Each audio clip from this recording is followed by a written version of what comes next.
Bekure no mu mutwe. Juste ibi bintu birashoboka. Ntibishoboka. Juste. Sindiko ndafyina. Uno munsi je nawe turaryamana. Nyine ndakwereke.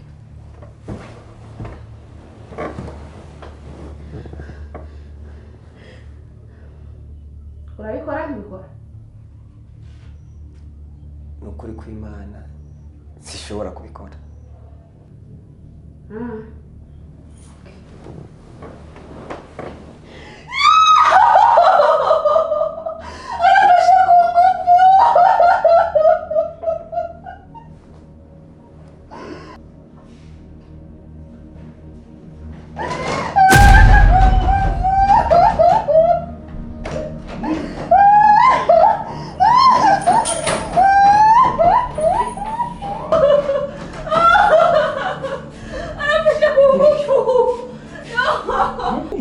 Jise, ibi ni ibiki ndiko nawe?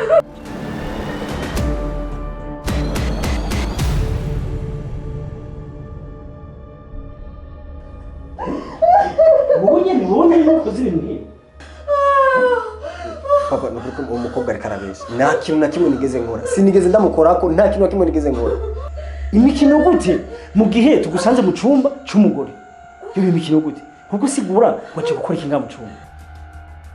Sanze ariko arakoma induru ngo ndamufasha amazi. Namuzaniye amazi nta kindi kintu je nakoze. Hanyuma ko tugusanze ndane kandi tugasanga urugi gugaye. Byagenze gute? Ivyo mva wo bisigura tukabitaho. Cengira ndabereke uyu mukobwa ingene ari shetani.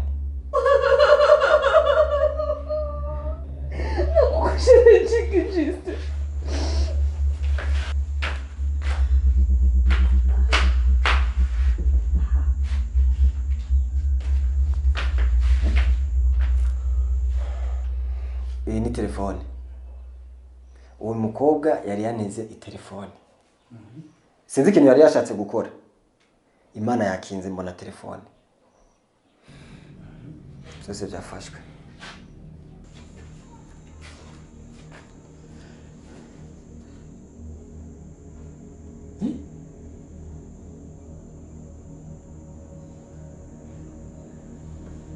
Umugore ni shetani. Ewe, madam, niba bikoreye iki? Wabikoze birushike? Bandanyurira, ira. Wabikoreye iki? Ushaka kuyavuga? Jiste mufiki ku buryo ushaka kumutega ibintu nk'ibi ukabigira n'ibigira nkana. Washaka ngo igende gute? Papa. Mbuze n'icyo kuvuga. Gusa ikindi gihe ndoze mu nzira. Birababaje. Birababaje. Umuntu mubana mu nzu ugashaka kumukorera iki? Nta n'isoni ugira? Nta n'isoni ugira? Fata n'igitelefone cyawe.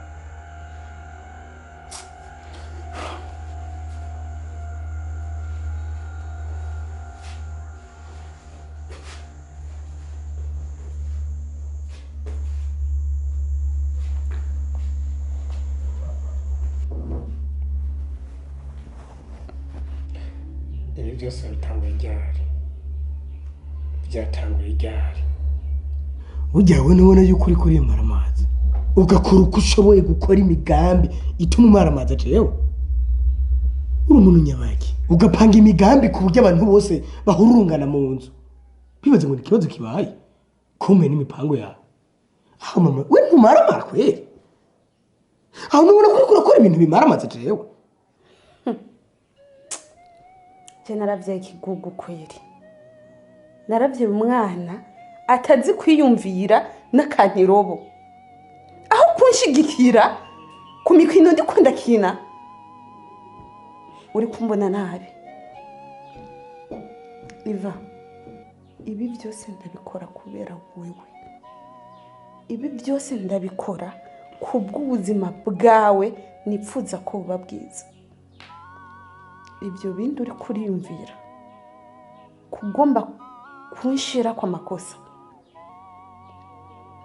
ubihagarike canke wifuza gusubira muri buriya buzima twavuyemo? Nibwo wifuza? Nibyo ushaka? Jewe ndiko ndakina imikino iteye isoni, iteye ubwoba, kugira ndabe ko Abeli yo kwirukana Aline na Juste. Bibaye ngombwa akwandike ku mitungo yiwe yose. Icyo nicyo ndakwipfuriza. uri mama wanje kandi ndakwemera ndaragukunda. Kujya uhora ubona mparanira mu kurwanya umuntu agufata nabi ntibisobanura ko ndabikora kuri wowe wenyine. Umuntu wese yofatwa nabi kandi mbona ariko arengana, njyewe namufasha muri uru rugo. Bisobanura iki rero? Niwakora amafuti ngo niko kumfasha jewe, aho sinzigenda gushigikira n'umunsi n'uyu. Gushaka basi ngo manyandike ku matungo samahitamo yiwe ni uri kurabikora ushaka kubijyana mu mafuti, kubera ko ushaka ngo umuntu akore ikintu atiyumvamo adashoboye kubinyandika ko nadashoboye urarekana nawe. Kuri ibyo rero just ushaka kumaramaza mu nzu bamufate nk'undi muntu yakugize, ariko sara gukora nta zindi nzira ubona wobicishamwe tureka ko bicisha mu kwerekana umutima mubi kuri just. Mama jewe ntituri kumwe mu migambo ukora mibi, iyo mipango yawe ugumu yipanga sivyo, ariko nta munsi rimwe nzigenda ndagushigikira mu mafuti. Just umuhorike.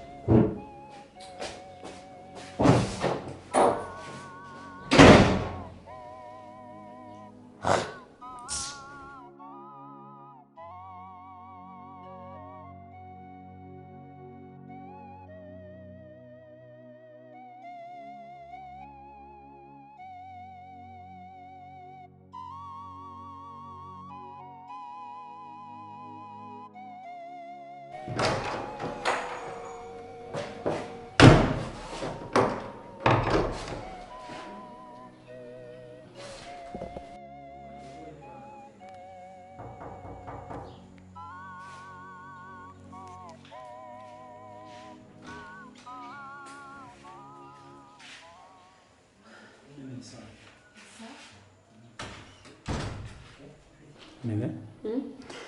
Nangiye muri siporo gato ariko mbonye ari ikintu ngomba kukubaza kandi byihuta ko mbona gikenewe cyane. Ndashaka kubaza bijya bintu wagize ejo wowe wabikuye kuki? Ndashaka umuco ukwiye. Bashaka kumenya ukuri? Ya, ndashaka kumenya ukuri. Impamvu ya byose. Abe, ibi byose nkora ndabikora kugira ndonke amahoro y'umutima wanje.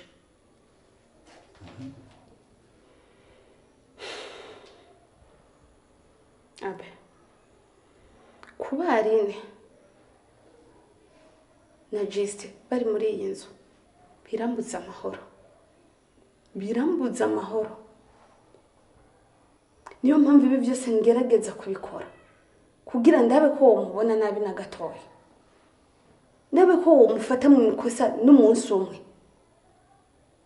kuko ndabizi Juste na Aline bavuye ngaha iyi nzu yoboye umutekano. Nashaka ndagusabe nimba wowe nkunda cyangwa ugakunda ujya mwana wawe, wirukane Aline na Juste. Ndashoboye kubirukana naho basi ugende bapangira iyindi nzu cyangwa bagurira ahandi, nagusanga aha muri iyi nzu bahave. Kandi waneteje mu kuvuga nyine urumva uri umuntu ufise uruvugiro ku bintu nk'ibyo. Benda kubaza wewe Aline wibaza ko ndafise agaciro muri ino nzu? Aline nimba atamakuruzi arakuruta, kubera ko Aline twarasezeranye mu mategeko kera. Kuba twarabyaranye umwana ni kindi kintu, ariko wowe nubwo twabyaranye nta namwe twanditswe mu mategeko, nta namwe twanditswe. Rero Aline n'ujya mwana bafise agaciro gakomeye cyane ngaha muri rugo kukurusha. Kuvuga ngo bazove muri rugo ahubwo wibagiye muri runo rugo no kuburi ngaha uguma ukora amakosa nka kwihorera ukazana induru ngaha nka kwihorera sindakwirukana. Ni ukubera gusa agaciro ndaguhaho kuba nyene twarabyaranye umwana nubwo bitanditswe, ariko ico gusa ndakikubahira bigatuma ndakubaha nkakureka. Ariko ubundi uba waragiye kera n'utanguye kurengwa ngo harine ngo urujya mwana ngo bave muri urugo abantu mwabaye mute abantu mwabaye mute umva cisha make uce bugufi ataraho wowe urasohoka sava ndabandanije muri siporo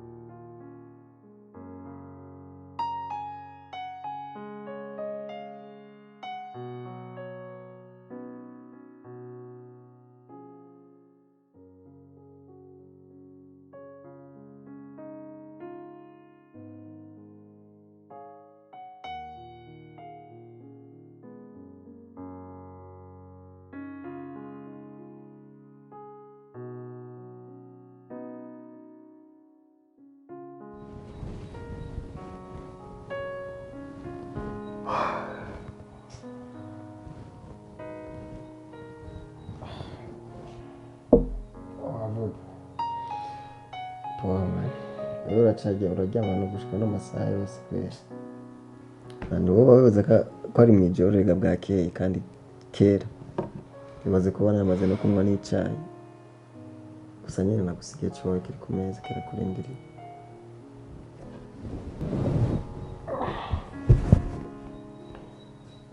sasa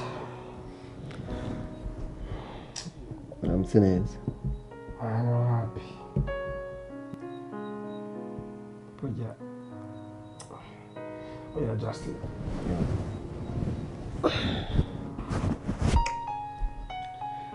Sasa usaka pati. Twe turabana. Kandi abantu rutahura gutandukanye. Wenda umuntu yakoze ikosa yateguye. Unatahura kari kosa.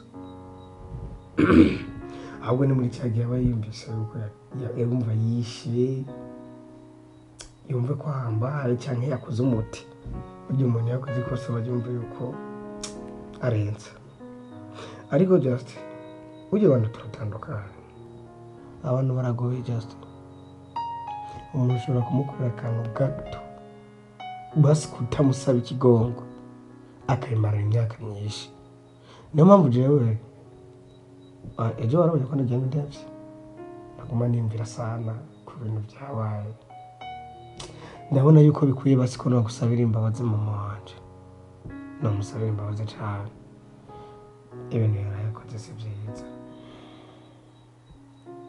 kuko sindabyumvisha amani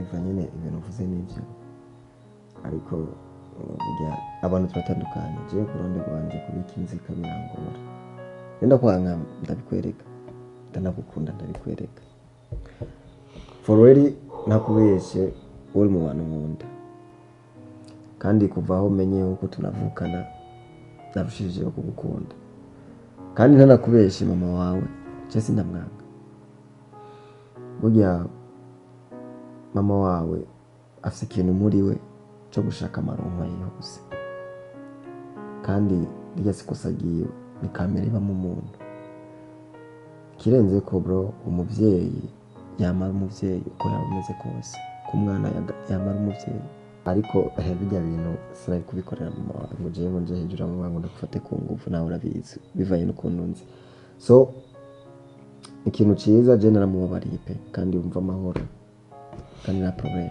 haze just umuntu ahinduka kubera isi ahinduka n'isi burya nubona umuntu yapanze ikintu akanagikora aba afite impamvu agikora burya ubuzima uzocamo nibwo buzotuma wowe uhinduka uri we hagiye rero nyimba yapanze zijya plan bice bivana basi n'ubuzima yaba yaraciyemo yumva atawusubiramo ugaca usanga rero ariko arakora ibintu nkabijya kugira wenda basi kugira yumve ko ibibazo byose afise katubisubiramo bwa buzima bubi yacamo niyo mpamvu acipanga ibintu byose kugira yigarura ibintu nk'ibi byose niyo mpamvu yapanze ibintu nkabijya ariko je uraza amafuti nkayo nayo noshikira niyo mpamvu nagusabye ikigongo. Hari bro. Hari kabisa nyine bijya byararengana. Ahubwo oya ubyuke witegura ugende mu cyayi kuko ndabizi urashonje. Aba ni fresh. Sinari gutambuka ngo ugende gucenda nagusiga ikigongo ninya. Sobi. Sawa. Sinone. Cyane. Gusa rero. Yeah. Bakunda telefone wala. Mva mkito. Pandaji. Ni hatari man.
Bebe hingitse ndaguhamagara mu kanya ndabona papa aje tumaze tuganire gato turasubira. Bye nanje ndagukunda. Ni sawa rero papa. Ni sawa lista. Ndabona ufise morale nyinshi kabisa ibintu n'amavuta. Yego ndashima nta kibazo. Aruvuye. Bo jene mvuye muri siporo gatoya. Yego kunonora imitsi. Wazinze. Ni mpamvu nabonye wazindutse. Okay. Burya usabe ndi kuri telefone ariko nganira na Monia. Monia ni wa mukobwa nigira kubwira twigeze guhura. Noneho ibintu byabandanije komera neza. Mpiruka cagiye ubimbwira muri salo. Ngo ni blague nyene urukundo rwarabandanije rugeze. Baba nakubeshe. Ubu tubirimo twavuye dukundana umwe wese havuye asiruka kari ku mutima.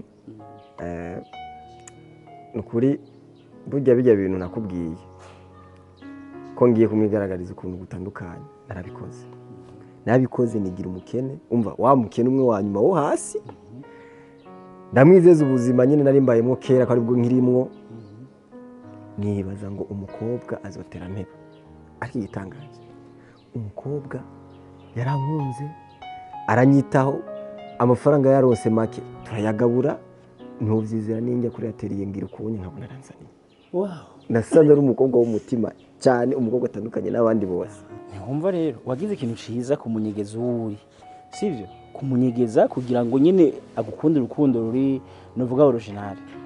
Ariko rero ko biri kose aho bigeze niyereke muzani nanje mutama mbona umwana ke mbona umwana nyine umuhungu wanje azotwara ndamubona umuzane ngaha tumwakire ubu nibisanzwe kuko aramaze kubona mu mutima wiwe w'indani wariwe. Bisanzwe papa ibintu mbwiye nivyo kubera ko ubaye nk'untanze nanje nari namye ndavyumvira kuzobikuganiriza kandi nje nibaza ko nzobiganira n'umukobwa kandi azovyemera. Sinzomuzana kandi n'ukundi ndabizi muzomushima. Okay. Nawe umubonye uzomukunda kubera ko asa nka mama. Burya hari abantu b'abahungu benshi bakunda gukora amakosa ugasanga bakunda ngo bakundanire mu mpisho ntitubimenye bakamutunyegeza hama ikindi ugaca usanga wase kumutwereka uzogira igice kumuzana igihadutse nk'ibibazo kanaka yo habaye ingorane hagati yanyu ugaca usanga niho tuza kuzimenya izo ngorane nk'abavyeyi ariko twakagomye kubimenya hakiri kare tukamenya n'uburyo mubanye mu rukundo tukabamenya kuva muri fiançailles yanyu. Bo je ngeri ndani nishishe kutuzi. Bandanye vugana n'ikizombere cyane. Naza kurashushe. Naje niko nari meze. Narashuha cyane kuri mama wawe. Kare.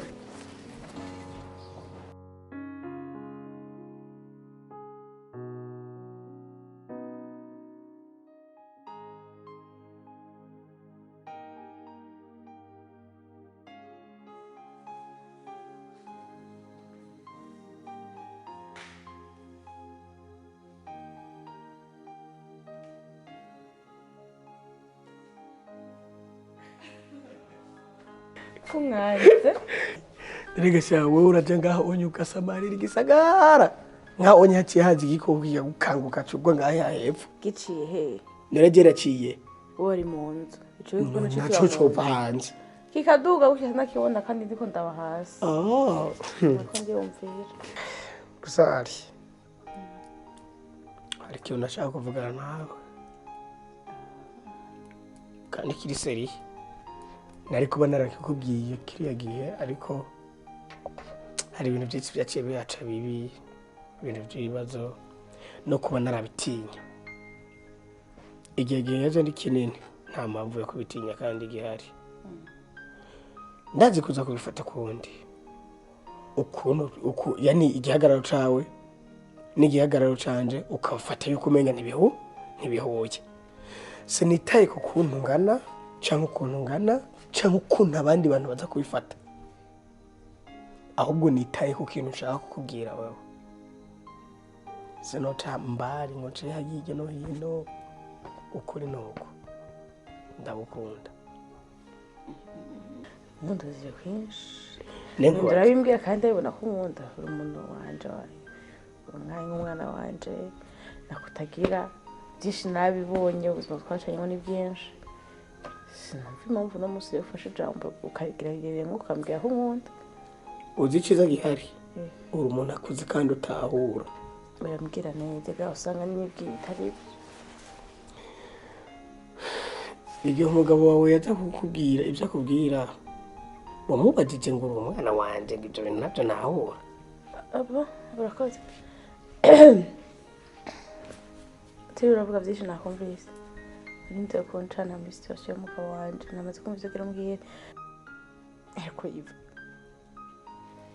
tindi umufasoni kandi akuze umwana wanje wifura murangana ukuriyumvira ukuntu hava ngene imbere yiwe ngo niwaza kubera papa uno wagiye ko umugabo wanje mushasha ibi nkasigura wowe ko ugiye ko umugabo wanje ugiye ko papa wiwe ibuka inzu tubayemo turi famille turi umuryango ibaze ngiye imbere ya papa wawe yahoze n'umugabo wanje mwambwiye ko je nawe tugiye kubakana canke dukundana ibifata gute yumvire mama wawe yarameze amababa akora yumvira gusa ko twaragiye mu rukundo aho hari ikindi kintu kiri hagati yanjye nawe ibaze rero bibaye bikaba ivyanya by'akavyibonera cyo genda gute twamukira ibaze abagenzi bawe canke ababanyi canke abantu ari bose batubona mu kibano wumvise ko we ukundana nanje je nkundana nawe uboneka gute canke je naboneka gute iva uracari muto cane ugerageza kurondera umukobwa muri murunganwe rumwe akaba ari umwubakana umuryango utari uriyumvira jewe ni ukuri mbabarira iyo niyo nyisho numva bisa nawe ushobora kuguha hama ijoro ryiza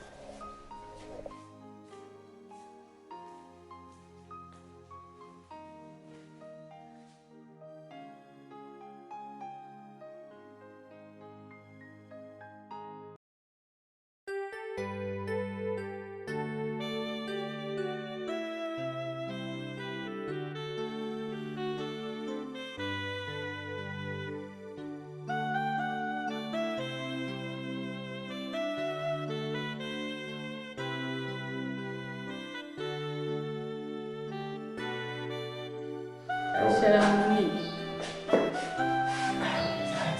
Singira no. Mira. Ni hotel. Mu hotel nje kuza n'abavyeyi. Eh. Ubiza bari tuzana gute surprise.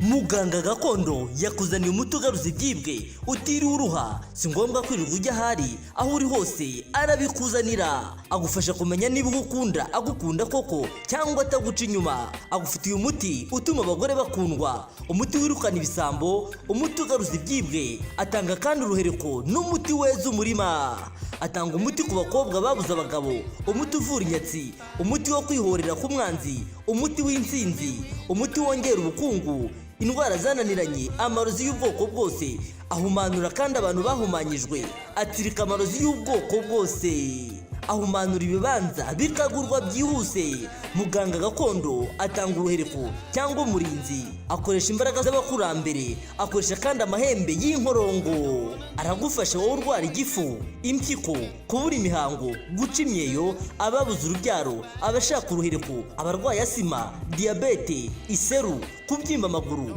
kubura imihango n'izindi ndwara zitandukanye. Kandi waba uri mu Rwanda cyangwa se mu mahanga, muganga aragufasha. Muhamagare cyangwa umwandikire kuri WhatsApp.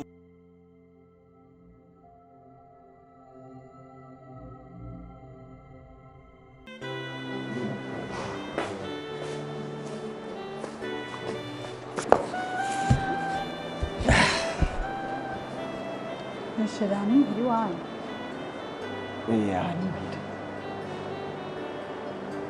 Mbiza ndabizi ushaka kumenya byinshi ariko iki si cyo gihe nzo gusobanurira sawa. Ahubwo wowe tuze icara utekanye. Ndetse mwereke. Okay.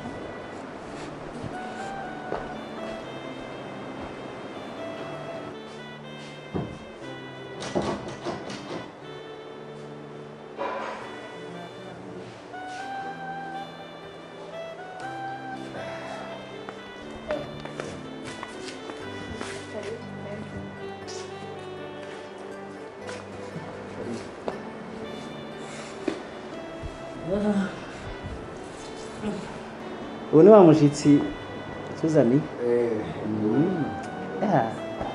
kweri ndemeye wacaguye neza.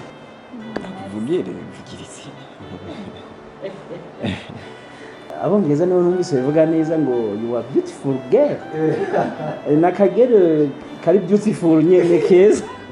Rero nabikubwiye ko uzomukunda papa. Rero nabikubwiye. Nagakunze cyane. Nakadi. Amaso nk'ayinyana.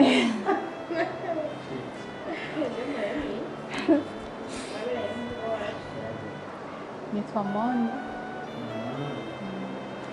Ndaryohewe kubamenya. Ya, n'ababyeyi banje, ujya ni papa, ujya ni mama, urabona ko mugomba no gusa. Si ababyeyi beza. Abakunzi. Barasavye manwa na shiri wanje nuko yasakira yego. Mbe abandi bari heko ntiwabwiye. Abandi twe twababwiye ahubwo baraje. Baraje ahubwo. Bashitse. Mama, Iva, Monia, Juste, iyi niyo surprise wanteguriye.